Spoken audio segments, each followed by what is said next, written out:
a much more refined approach to these technical and artistic problems.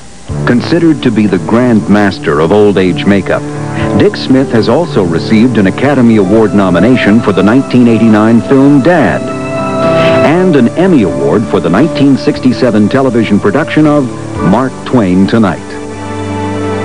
For much of his old age work, Smith has used foam latex, which came into popular use in the movie business in the late 40s. At that time, single-piece foam latex masks or appliances were utilized in aging actors. The single-piece appliance proved too restrictive for Smith, however, when faced with the ambitious task of transforming 31-year-old Dustin Hoffman into the 121-year-old Little Big Man. It was during the making of this film in 1970 that Dick Smith developed the overlapping appliance technique, which has since become the industry standard. Because foam shrinks, it would be hard to get on. It would make the actor feel constricted because it would have to be stretched. You can do a much better job if you put on a forehead, and then some eye bags, and then some cheeks, and a nose, and a chin, and so forth and so forth. In 1973, Dick Smith used foam latex appliances for Max von Sydow's character Father Merrin in The Exorcist.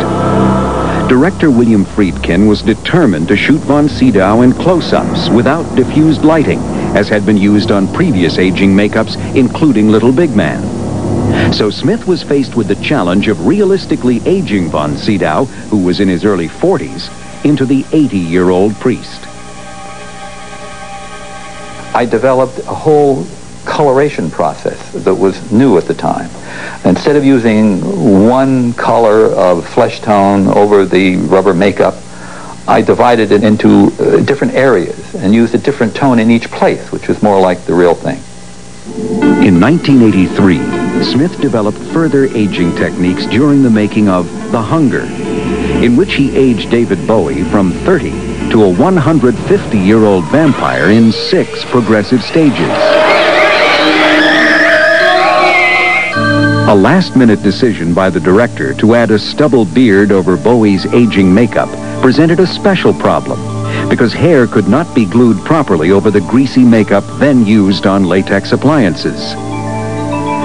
Smith combined a new adhesive called Prosaid with acrylic paints to create a non-greasy, flexible, smear-proof appliance paint called Pax.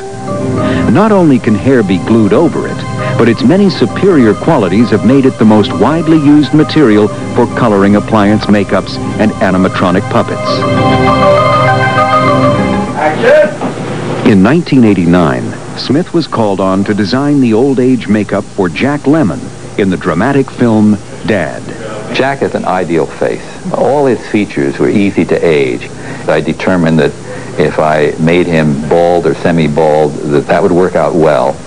And I decided that he would look good in a mustache. That would help the aging and also change him from the usual Jack Lemmon image, which is one of the things that I sought to do.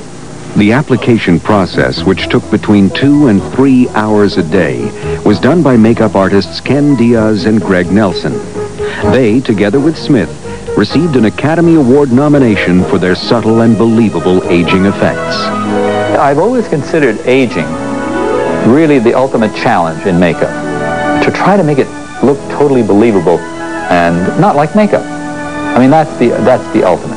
So I'm a person who's a perfectionist, and I've always tried to find better ways to do this. I benefit from it, and everyone else benefits from it. It's a legacy that I pass on to the industry.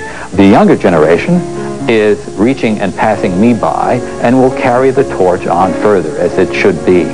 Several of Dick's protégés have gone on to win Academy Awards of their own, including Greg Canham for Mrs. Doubtfire, Kevin Haney for Driving Miss Daisy, and Rick Baker for Ed Wood.